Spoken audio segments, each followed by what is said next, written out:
जय श्री राम, जय हनुमान। दोस्तों, स्वागत है आपका हमारे चैनल भक्ति रस में। आज हम सुनने जा रहे हैं वो अद्भुत कथा जो बताती है कि हनुमान जी को अमृत का वरदान कैसे मिला। ये केवल एक कथा नहीं बल्कि भक्ति, त्याग और शक्ति का संदेश है।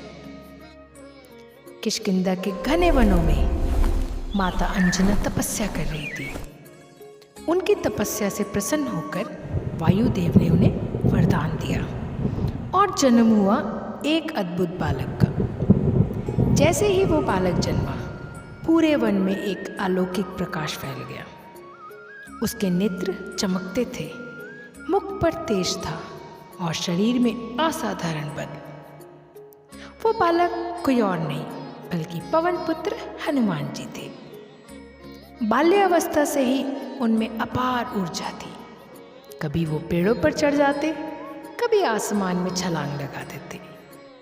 उनकी चंचलता, बाल सुलभ क्रीड़ाएं देख माता अंजनी भी चकित रह जाती। एक दिन प्रातःकाल हुआ। आकाश में उगता हुआ लाल लाल सूर्य हनुमान जी को एक चमकता फल प्रतीत हुआ। भूख से व्याकुल होकर उन्होंने सोचा, वाह, कितना सुंदर फल है, इसे खाकर तो तृप्ति मिल जाएगी। और फिर क्या था, हनुमान जी ने एक विशाल छलांग लगाई और सूर्य की ओर उड़ चले। उनके उड़ते ही वनवासी चकित हो गए। सब सोचने लगे, ये कोई साधारण बालक नहीं, इसमें तो अद्भुत शक्ति है। हनुमान जी सीधे आकाश में पहुंच गए।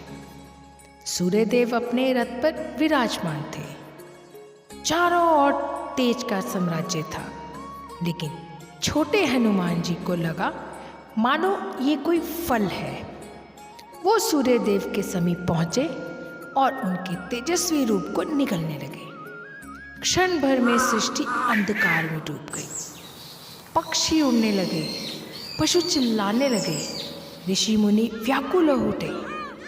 देवताओं ने जब ये दृश्य देखा तो वो घबरा गए। इंद्रदेव बोले, ये कौन नन्हा बालक है जिसने सूर्यदेव को ही निगलने का प्रयास किया।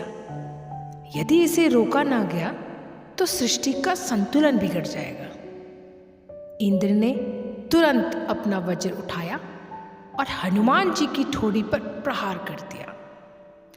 प्रहार इतना प्रबल था कि छोटे हनुमान अचेत होकर धरती पर गिर पड़े। ये दृश्य देखकर वायुदेव का हृदय द्रवित हो उठा। अपने पुत्र को इस अवस्था में देखकर वो क्रोधित हो गए। उन्होंने तुरंत पृथ्वी से वायु का प्रवाह रोक दिया। सोचिए दोस्तों, जब वायु ही ना बहे तो जीवन कैसे बचे। मनुष्य घुटने लगे, पशु पक्षी तड़पने लगे, देवता भी व्याकुल हो गए। चारों ओर हाहाकार मच गया।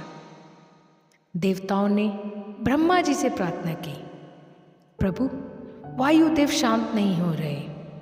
यदि ऐसा ही रहा तो सृष्टि का अंत हो जाएगा। ब्रह्मा जी स्वयं आए। उन्होंने हनुमान जी को स्पर्श किया और कहा, वत्स, उठो, तुम्हें किसी भी अस्त्र शस्त्र से आँच नहीं आएगी। तुम्हारे भीतर असीम शक्ति है, तुम युगों तक जीवित रहोगे।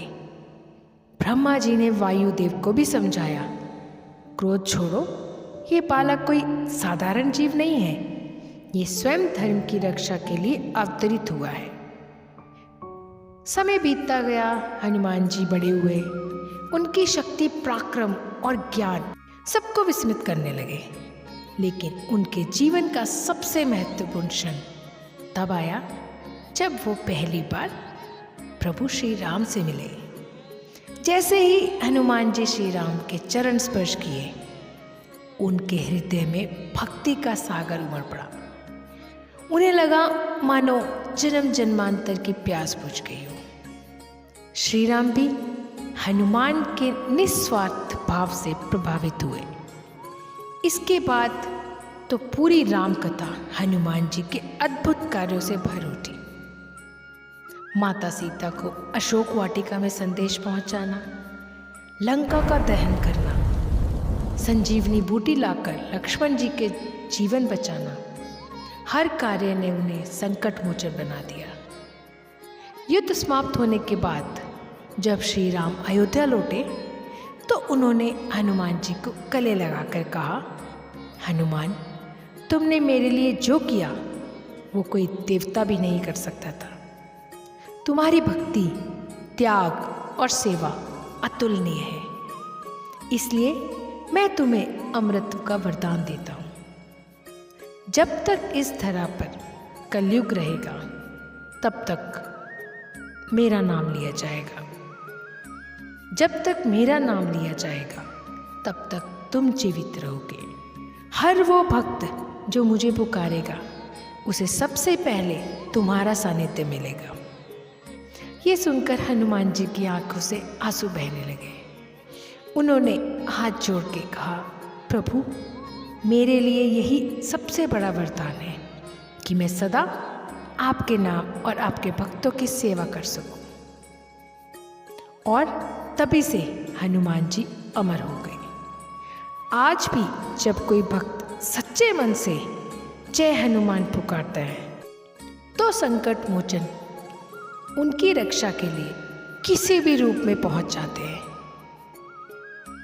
तो दोस्तों, हनुमान जी की ये कथा हमें सिखाती है कि सच्ची शक्ति वही है जो दूसरों की भलाई में लगे, और सच्ची भक्ति वही है जो निस्वार्थ होकर ईश्वर और मानवता की सेवा करे।